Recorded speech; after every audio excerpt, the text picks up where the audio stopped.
ایک بار آپ حضرات سے درخواست ہے کہ اپنے آپ کو سنبھال لیں اور محبت اور عقیدت کے ساتھ سماعت فرمائیں اور درود پاک کا نذرانہ باواز بلند پیش کریں۔ اللہم صلی علی سیدنا مولانا محمد۔ السلام علیکم ورحمۃ اللہ وبرکاتہ۔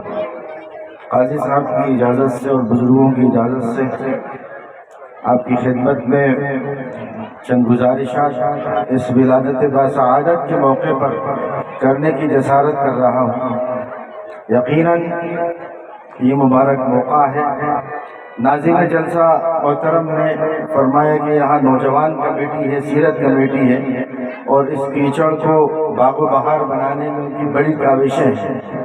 میں اس موقع سے یاد کرتا ہوں کہ جس محمد مصطفیٰ سے ان کا تعلق ہے، جس نبی سے ان کی وابستگی ہے، اور جس امت سے ان کا تعلق ہے، یہ تو ایک معمولی سا کام ہے۔ اس کے لیے شاعر یہ کہتے ہیں کہ دشت تو دشت ہے، دریا بھی نہ چھوڑے ہم نے، بحر ظلمات میں دوڑا دیے گھوڑے ہم۔ سبحان اللہ، یہ تو ایک معمولی سی بات ہے، اللہ کا بڑا کرم ہے۔ آپ دیکھیے کہ اللہ کے رسول صلی اللہ علیہ وسلم کو اللہ رب العزت نے 4 مرتبہ محمد کہہ کر قرآن کریم میں پکارا، اور 1 مرتبہ احمد کہہ کر پکارا۔ من بعد اسمہ احمد محمد الرسول اللہ والذین معه اشداء علی الکفار رحماء بینہم۔ 4 مرتبہ محمد مصطفیٰ اور 1 مرتبہ احمد۔ کس خوبصورت انداز میں شاعر نے اس کو اس پیرائے میں ڈھالا ہے، آپ سنیے، بغور سماعت فرمائیے۔ آج عاشقان نبی یہاں تشریف فرما ہے، نہ صرف یہ کہ نوجوان بزرگ بلکہ بچے بھی محبت مصطفیٰ کا ثبوت دے رہے ہیں۔ بندگی کا حسن بڑھ کے حد سے بے حد ہو گیا، بندگی کا حسن بڑھ کے حد سے بے حد ہو گیا، حمد کرتے کرتے احمد سے محمد ہو گیا۔ سبحان اللہ۔ یقیناً اکلیرا کی اس تاریخی سرزمین پر میرا دوسری مرتبہ آنا ہوا ہے۔ پہلے اللہ کے لیے آیا تھا، آج محمد مصطفیٰ کے لیے حاضری ہو رہی ہے۔ پہلے اتفاق تھا کہ میں یہاں سے گزر رہا تھا، نماز کا وقت ہو گیا، قاضی شہر کوٹہ قاضی زبیر صاحب ساتھ میں تھے، نماز پڑھتے ہوئے گئے، اور آج بڑی خوش نصیبی ہے، بڑی سعادت کی بات ہے، بڑی رفعتوں میں آج ہماری تقدیر ہے کہ شان مصطفیٰ پر کچھ لب کشائی کرنے کا یہ موقع مل رہا ہے۔ یقیناً آپ کی محبتیں اور عشق مصطفیٰ سے آپ کا تعلق، محمد مصطفیٰ سے آپ کے قلبی جذبات کا اظہار آپ نے کیا ہے، اور اس کے قیامت تک باقی رکھنے کے سامان بھی آپ ہی کو کرنا ہے۔ اس محبت کو، اس عشق کو اپنی نسلوں تک منتقل کرنے کی ذمہ داری آپ کی ہے۔ یہاں پر موجود لوگ دنیا کو راضی کرنے نہیں آئے، رسول پاک کی سفارش کو متمنی ہے، حوض کوثر پر جام کوثر چاہتے ہیں، محمد مصطفیٰ کی سفارش چاہتے ہیں، تاجدار مدینہ کی زیارت چاہتے ہیں، آج دنیا کو بتانا چاہتے ہیں کہ ہم محمد مصطفیٰ کے شیدائی ہیں، جن کے متعلق شاعر کہتا ہے کہ محمد سے وفا تو نے تو ہم تیرے ہیں، یہ جہاں چیز ہے کیا لوح و قلم تیرے ہیں۔ اور آپ غور فرمائیے، سیرت پر کتابیں پڑھتے ہیں قاضی صاحب، علماء اکرام، ائمہ اور شہر کے معزز حضرات یہاں تشریف فرما ہے، سیرت پر کتابیں پڑھتے ہیں۔ سیرت کی سب سے بڑی کتاب قرآن کریم ہے۔ یہ بات میں نہیں کہہ رہا، اماں جان حضرت عائشہ ام المومنین حضرت عائشہ رضی اللہ تعالی عنہ فرماتی ہے، صحابہ نے پوچھا کہ آقا کے اخلاق کیا تھے؟ فرمایا کان خلقہ القرآن، آپ کے اخلاق تو قرآن کریم میں ہے۔ قرآن کریم کو پڑھیے، سورہ فاتحہ پڑھیے، سورہ محمد پڑھیے، سورہ یاسین پڑھیے، سورہ طٰہٰ پڑھیے، اور آپ قرآن کو پڑھتے چلے جائیے۔ محمد مصطفیٰ کے خصائل، فضائل، ان کے اخلاق حمیدہ، ان کی چال چلن، ان کا آنا اور جانا، ان کا اٹھنا اور بیٹھنا، ان کی آنکھوں کے اشارے، ان کے شانوں کا تذکرہ، ہاتھوں کا تذکرہ، کمر کا تذکرہ قرآن کریم میں آپ کو مل جائے گا۔ اللہ رب العزت نے بڑی محبت، بڑے انداز میں فرمایا، محمد الرسول اللہ، محمد تو اللہ کے رسول ہیں، کوئی معمولی ذات نہیں ہے۔ ایک عظیم ذات ہے جس کے متعلق کہتے ہیں شاعر کہتے ہیں کہ لا يمكن الثناء كما كان حقه، ان کی تعریف بیان کرنا ایک ہم جیسے حقیر مقرر کے لیے بس کی بات نہیں ہے۔ بڑے بڑے مقرر آئے، ثنا خوانی کی کوشش کی، اپنی بساط کے مطابق کہہ کر چلے گئے، بڑے بڑے مصنفین آئے، کتاب سیرت پر لکھ کر چلے گئے، بڑے بڑے شعراء آئے، اپنا کلام کہہ کر چلے گئے، لیکن اللہ کے رسول کی شان کو، ان کی توصیف، ان کی حمد اور ان کی توصیف اور ان کی نعت کو بیان کرنے سے قاصر رہے۔ آخر میں سب نے یہی کہا کہ لا يمكن الثناء كما كان حقه، بعد خدا بزرگ تو یہ قصہ مختصر، آپ کی حمد و ثنا بیان کرنا ہمارے بس کی بات نہیں ہے۔ آخر میں بس یہی کہہ سکتے ہیں کہ اللہ کے بعد سب سے برگزیدہ ذات گرامی حضرت محمد مصطفیٰ تاجدار مدینہ، آقا نامدار، امام الانبیاء، معراج پر تشریف لے جانے والے آقا کی ہے، جس کی ثنا خوانی، جس کی نعت خوانی نہ کوئی بیان کر سکتا ہے، نہ کسی فرشتے کی بس میں بات ہے، نہ کسی جنات کی، نہ کسی انسان کی، چاہے جائے کہ کوئی اور ہے۔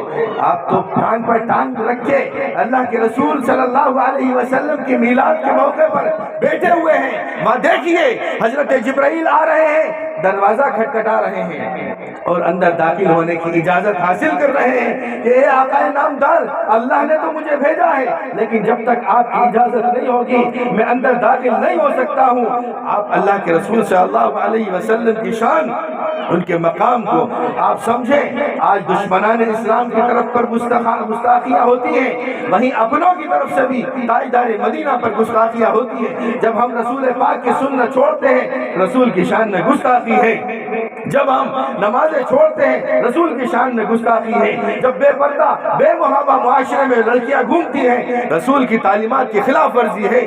جب ہم اسلامی تعلیمات کو پسے پردہ ڈال کر چل نکلتے ہیں اور پھر کعبہ خانوں اور دوسرے راستوں پر چل گزرتے ہیں، تو رسول کی شان میں گستاخی ہے۔ نعوذ باللہ، آپ کہیں چلے جائیے، آخر میں سامنا محمد مصطفیٰ سے ہونا ہے۔ حوض کوثر پر کون ملے گا؟ تاجدار مدینہ ملیں گے۔ جب سارے انبیاء علیہ السلام نفسی نفسی کا کہہ رہے ہوں گے، قرآن نے جس کو اس انداز میں نقشہ کھینچا ہے، یوم یفر المرء من اخی و امہ و ابی و صاحبتہ و بنی، نہ بیوی شوہر کی ہوگی، نہ باپ بیٹے کا ہوگا، نہ اولاد باپ کی ہوگی، نہ بھائی بہن کا ہوگا، نہ دوست یاروں کا ہوگا، کوئی کسی کے کام نہیں آئے گا، سارے رشتے ختم ہو چکے ہوں گے۔ اس وقت امتی اپنے نبیوں کے پاس جائیں گے، حضرت نوح سے کہیں گے کہ آج خدا را کچھ کام بنا دیجئے، سفارش کر دیجئے۔ وہ کہیں گے کہ نفسی نفسی، اللہ جلال میں ہے، آج میری بس کی بات نہیں ہے، یہ کوئی دنیا کا ایک لیرا شہر نہیں ہے کہ قاضی صاحب کی سفارش چل جائے گی۔ وہ میدان محشر ہوگا، جب سورج سوا نیزے پر ہوگا، اس وقت کی کیفیت کیا ہوگی، اس وقت کی حالت کیا ہوگی۔ حضرت عیسیٰ کے پاس جائیں گے، حضرت موسیٰ علیہ السلام کے پاس جائیں گے، جب سب جگہ سے مایوس ہو جائیں گے تو تاجدار مدینہ، آقا نامدار حضرت محمد مصطفیٰ صلی اللہ علیہ وسلم کی خدمت میں حاضر ہو کر کہیں گے کہ آپ ہی سفارش فرمائیے۔ اللہ رب العزت اپنے جلال میں ہوگا اور پھر اللہ رب العزت فرمائے گا ارفع رأسک یا محمد، اے محمد اپنے سر کو اٹھائیے، سل توتا، آپ سوال کیجئے آپ کو دیا جائے گا، اشفع تشفع، آپ سفارش کیجئے۔ کس کی سفارش کرنا ہے؟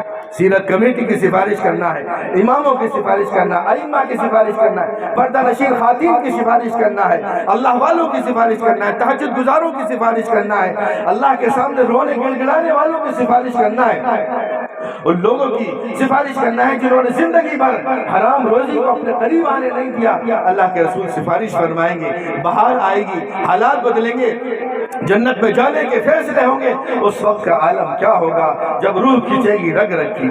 آپ آج یہاں تشریف فرمائیں، یوم ولادت کا موقع ہے، صرف آپ ہی نہیں، پوری دنیا کے مسلمان بلکہ پوری دنیا کی کائنات میں پائی جانے والی ہر چیز محمد مصطفیٰ کی شناخواہ ہے۔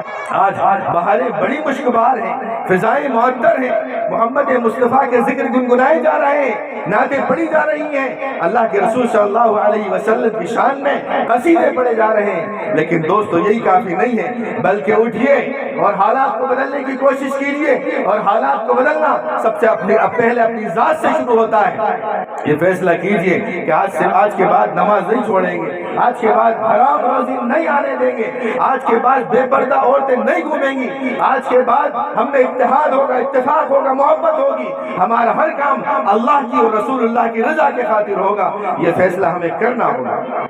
اللہ رب العزت تو قرآن کریم میں تاجدار مدینہ کو کتنے محبت بھرے انداز میں فرماتے ہیں۔ کبھی کہتے ہیں طٰہٰ ما انزلنا علیک القرآن لتشقیٰ، کبھی فرماتے ہیں یاسین والقرآن الحکیم انک لمن المرسلین، کبھی آپ کی کمر کا ذکر کرتے ہوئے فرماتے وعنقض ظہرک، اور کبھی فرماتے الم نشرح لک صدرک، آپ کے سینے کا، آپ کی کمر کا ذکر کر رہے ہیں۔ آپ اکلیرا والو، حالات کس طرف جا رہے ہیں، حالات کس رخ پر ہیں، یہ آپ کے سامنے، آپ دنیا کے سامنے یہ باور کرا دو، اس دنیا میں عیسائی بھی ہیں، اس دنیا میں یہودی بھی ہیں، بدھسٹ بھی ہیں، ہندوازم بھی ہیں، دنیا میں پائے جانے والے مختلف اقوام یہاں پائے جاتے ہیں۔ آپ دنیا کے سامنے کہہ دو میں محمد مصطفیٰ کا امتی ہوں، تاجدار مدینہ کا عاشق ہوں۔ اگر کوئی کس محمد مصطفیٰ کی شان میں گستاخی کے لیے ہاتھ اٹھے گا تو اس ہاتھ کو کاٹ دیا جائے گا۔ میں اس سے کسی قسم کی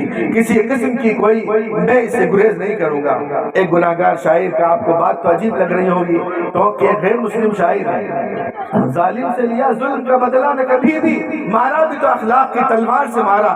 تاجدار مدینہ کے اخلاق، ان کے معاملات، ان کا کردار، ان کی چال، ان کی ڈھال، ان کا اٹھنا، ان کا بیٹھنا سراپا انسانیت تھی۔ اللہ نے تو یہ فرما دیا وما ارسلناک الا رحمۃ للعالمین، ہم نے آپ کو رحمت للعالمین بنا کر بھیجا ہے۔ اللہ کے رسول صلی اللہ علیہ وسلم کے متعلق ایک غیر مسلم شاعر کیا کہتا ہے، اس کے تصورات اور تخیلات کی پرواز دیکھیے، اور اللہ کے رسول صلی اللہ علیہ وسلم کی نعلین کف پائے مبارک کو سر پر رکھا ہوا شعر یہ کہتا ہے شرق سے تا غرب اگر درہم و دینار لگ جائیں زمین سے بفلک مال کے انبار، ایک طرف مال ہے، دولت ہے، عہدے ہیں، منصب ہے، جاہ و جلال ہے، جائیدادیں ہیں، زمین ہے، دوسری طرف تاجدار مدینہ کے نالین مبارک ہیں۔ شاعر غیر مسلم ہے، کال کا پرساد اس کا نام ہے، وہ یہ کہتا ہے ہو شرق سے تا غرب اگر درہم و دینار لگ جائیں زمین سے بفلک مال کے انبار، دریا سبھی موتی بنے پارس بنے کوثار، اور ایک سمت گڑے ہو جو میرے سید ابرار، پھر کال کا پرساد سے پوچھے کوئی کیا لے، پھر کال کا پرساد سے پوچھے کوئی کیا لے، نالین کفے پائے نبی سر پہ اٹھا لے۔ غیر مسلموں کے محبتیں آپ دیکھیے، اللہ تعالی ہمیں بھی محمد مصطفیٰ کا عشق اور تعلق نصیب فرمائے۔ رسمی محبت نہ ہو، حقیقی محبت ہو، حقیقی محبت ہو۔ اگر حقیقی محبت ہوتی تو یہاں کے کلکٹر کو، ایس پی کو، پردھان منتری کو آپ لیٹر لکھ کر بھیجتے کہ ایسا قانون ملک میں بنایا جائے کہ اللہ کے رسول کی شان میں کوئی گستاخی نہ کر پائے۔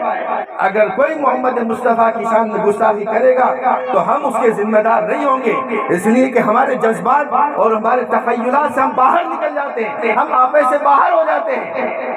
ہم اپنی بے عزتی برداشت کر سکتے ہیں، ہم اپنے مال و جائیداد پر قبضہ برداشت کر سکتے ہیں، ہم نے بابری مسجد پر بھی صبر کیا ہے، لیکن یہاں جب معاملہ تاجدار مدینہ کا آ جاتا ہے، خدا وحدہ لا شریک کی قسم ہمارا ایمان نہیں رہے گا، ہمارا اسلام نہیں رہے گا اگر ہم یہاں خاموش بیٹھے رہیں۔ یہاں ایمانی حمیت کہاں چلی جاتی ہے، یہاں ایمانی غیرت کہاں چلی جاتی ہے۔ آئیے ہم سب مل کر آج ولادت باسعادت کے موقع پر یہ اعلان کر دیں کہ ایسا ملک میں قانون بنایا جائے کہ رسول پاک جیسی ذات مقدس پر کوئی انگلی نہ اٹھائے جائے۔ اگر کوئی لکھتا ہے تو ایسا قانون بنایا جائے کہ اس کے لیے دوسروں کے لیے وہ عبرت بنے۔ محترم مسلمان بھائیوں، محمد مصطفیٰ کے شیدائیوں، تاجدار مدینہ کے چاہنے والوں، اللہ کے رسول پر مر مٹنے والوں، ایک شاعر کا ذکر ہے، شاعر بہت سے شاعر ہوتے ہیں جو عام طور پر شراب نوشی میں لگ جاتے ہیں۔ مسلمان شاعر ہیں، مشہور شاعر ہیں، ہو سکتا ہے کہ ادبی دنیا سے تعلق رکھنے والے یا علماء موجود ہیں، ادبا موجود ہیں۔ جانتے ہو اختر شیرانی کا نام، بڑے شاعر ہوئے، پڑوس ملک میں چلے گئے تھے، لیکن عام طور پر شعراء یتبعوہم الغاوون،